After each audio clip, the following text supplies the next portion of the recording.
This animation gives an overview of the APOP screening program and how to use it in the emergency department. Welcome. The APOP screening program consists of the APOP screening instrument and a set of interventions recommended for older patients at high risk of functional decline or cognitive impairment. The APOP screener makes ED professionals aware of the increased risk, which, in combination with the interventions, can help improve the outcomes in the older ED patient. The APOP screener consists of 9 questions and can be administered at arrival of a patient aged 70 years or older in the emergency department. Screening of the older patient gives you the individual risk on functional decline and/or mortality for this patient. It also detects signs of impaired cognition. It is important to know about the APOP screener for all ED nurses, physicians, and other care providers. A triage nurse mostly screens the patients at the front door, but this may vary locally. Screening is not always possible due to acute situations. Acute ED care always comes first. For example, patients with major trauma, resuscitation, or patients needing thrombolytic treatment are often not eligible for screening. It is nevertheless sometimes possible at a later stage during ED treatment. The first step of screening is a triage. After regular triage, the APOP screener is administered in all older patients. The screener is available at the end of the triage form in the patient's electronic health record. You ask the patient all the questions and you click on the answers in the form. Screening takes about 2 minutes of your time, sometimes even less. After administration of all answers, the result of screening appears automatically. Lower high risk on functional decline and/or signs of impaired cognition.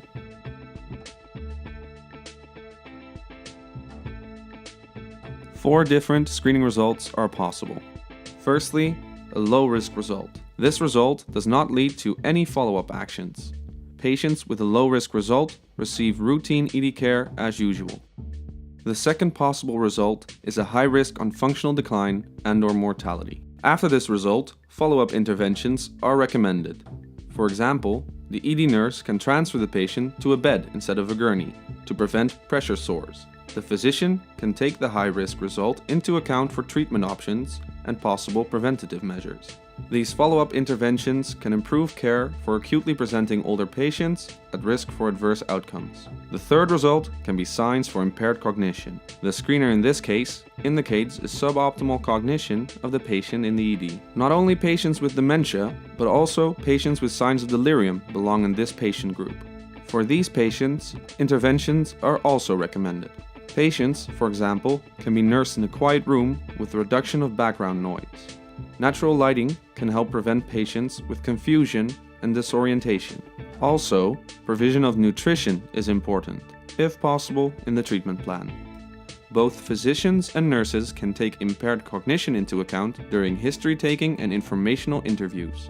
Some patients have bad luck and have a high risk on both domains, functional decline and/or mortality and impaired cognition.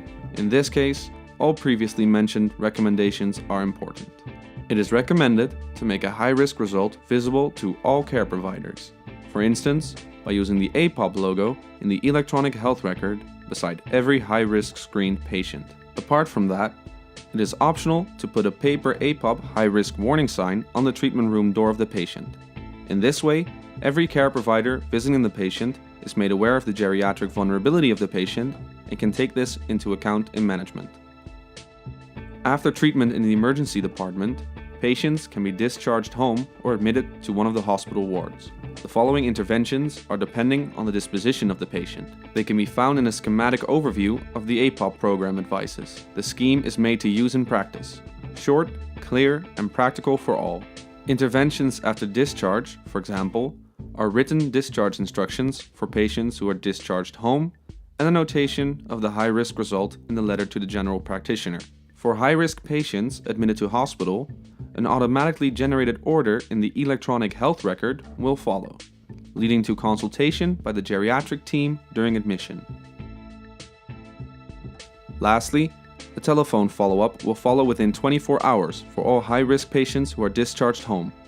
In the electronic health record, a list with all eligible patients can be found. One of the ED nurses calls a high-risk patient and asks the questions of the follow-up list. How are things going at home? Have you understood everything? Can we help you in any way? You've now reached the end of this animation about the APOP screening program. Hopefully, it is clear to you how the APOP screening program works and which follow-up interventions are possible for high-risk patients.